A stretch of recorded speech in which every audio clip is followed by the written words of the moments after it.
আলহামদুলিল্লাহ দোস্ত আজিজ ওলামায়ে হযরত জেনারেল শিক্ষিত ভাই বন্ধুরা, এইভাবে তবলিগ জামাতের দিনের দায়ী এবং জিম্মাদার সাথী ভাইয়েরা, আমি আপনাদেরকে প্রথমে একটা নাচ গানের ভিডিও দেখাইছি।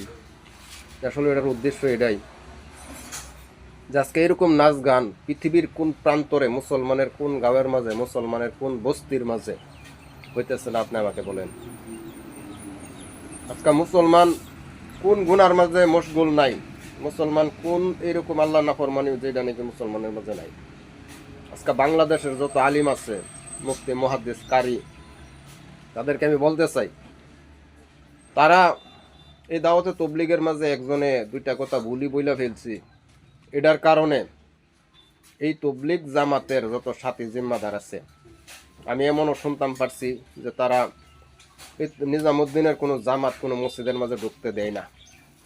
উলামা আলিম সমাজে তারা এতই ফিরিস্তা হয়ে গেছে, এতই জিব্রাইল হয়ে গেছে যে দিল্লির মুরব্বী মৌলানা সাদ সাহেব কিংবা একটা ভুল বলার কারণে নিজামুদ্দিনের এতাহাতের যত জামাত আছে, আমিরে ভুল করার কারণে মামরের কোনো জামাত মসজিদের মাঝে ঢুকতে দেয় না।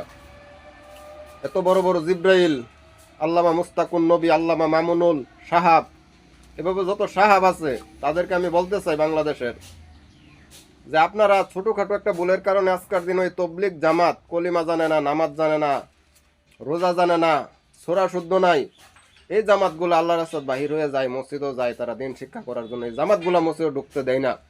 এই বড় বড় আল্লামা মামুনুল, আল্লামা মুস্তাকুন নবী, তারা আজকের দিনে কোথায়? বাংলাদেশের চুকায় কোনায় কোনায় যে নাফরমানি হইতেছে, জিনা বেবিচার হইতেছে। বাংলাদেশের এমন কোনো বিবাহ নাই আমার মনে হয় যে বিবাহ নাকি ডিজে বক্স গান বাদ্য ছাড়া যে বিবাহ সম্পূর্ণ হয় না। এইগুলা বড় বড় গুনার আড্ডার মাঝে তাদের কোনো প্রতিবাদ নাই, কোনো বন্দর, তাদের কোনো বাধা নাই, অথচ তারা মাদ্রাসার ছাত্র লাগাইয়া দেয় ইজতেমা বন্ধ করার জন্য। নিজামুদ্দিনের ইতাহাতের কোনো জোর মসজিদের মাঝে করা বন্ধ, জামাত ঢুকতে দেওয়া বন্ধ। এইগুলা নাচ গান যে হইতেছে, শয়তানি বদমাশি বাটপারি, এগুলা নিয়ে আপনাদের কোনো কথা নাই, কোনো মন্তব্য নাই। আপনারা তবলিগ জামাতরে আজকে দুই ভাগ করছেন, তবলিগ জামাত মসজিদে ঢুকতে দেন না। কি শুরু করছেন আপনারা?